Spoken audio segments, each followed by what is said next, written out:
Menteri Dalam Negeri, Tito Karnavian, mengungkapkan bahwa kebocoran data pemilih tidak berasal dari Kementerian Dalam Negeri, Kemendagri.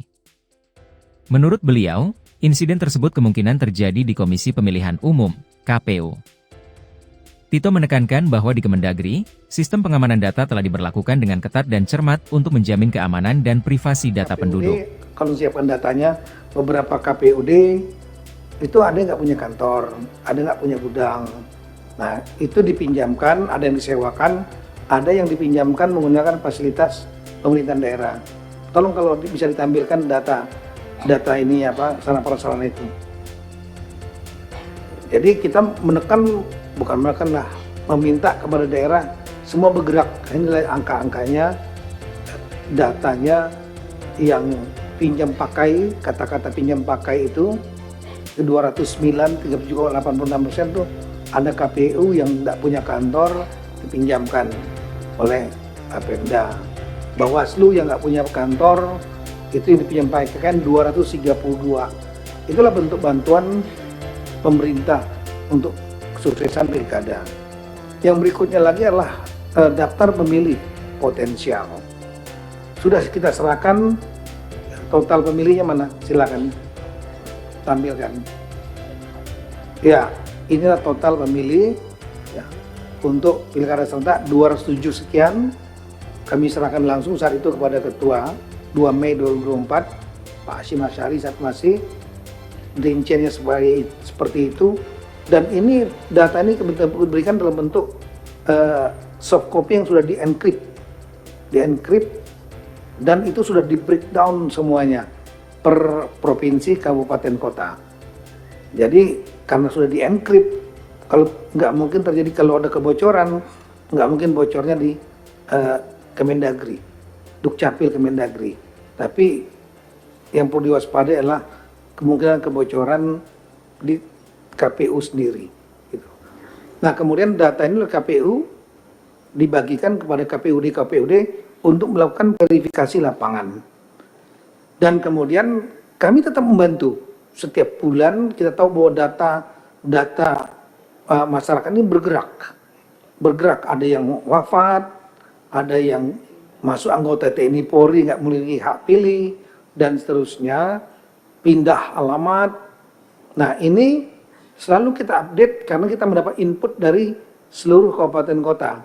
Dan setiap bulan, semua perubahan-perubahan itu, pergerakan itu, kita serahkan kepada KPU pusat untuk diteruskan kepada KPUD masing-masing untuk mereka menjadi bahan untuk melakukan verifikasi lapangan. Sehingga akan terbentuk betul-betul nanti mendapatkan data pemilih yang akurat, yang sudah permanen nantinya. Inilah bentuk dukungan kita.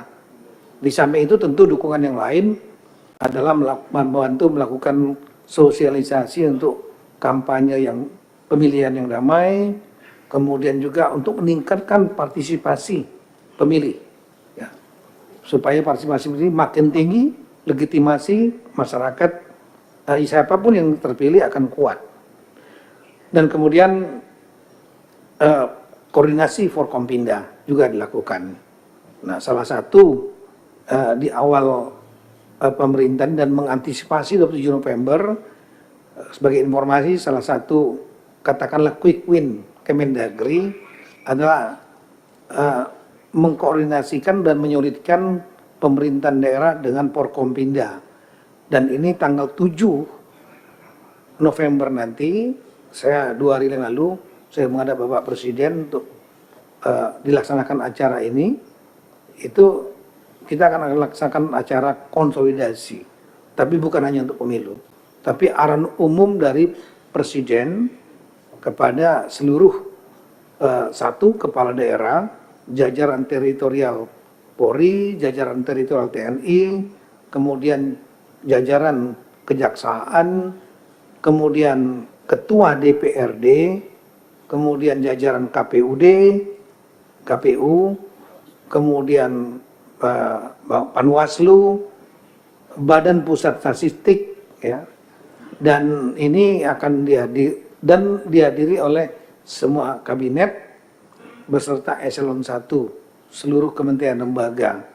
dilaksanakan di Sentul seharian dan materinya selain arahan Presiden, ya, karena kami selama di Hambalang, di Magelang sudah memahami kira-kira pokok-pokok pikiran kemana visi misi Bapak Presiden untuk Indonesia ke depan. Nah, cuma daerah-daerah kan harus dilaksanakan juga.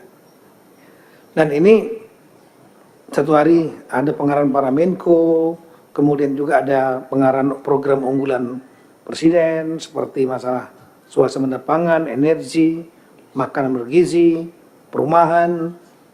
Ada panelnya. Yang terakhirlah panel mengenai masalah kesiapan pilkada oleh KPU, kemudian ada analisis dari Kabin, kemudian dari Kapolri, Panglima TNI, dan Jaksa Agung yang tergabung dalam Gakumdu.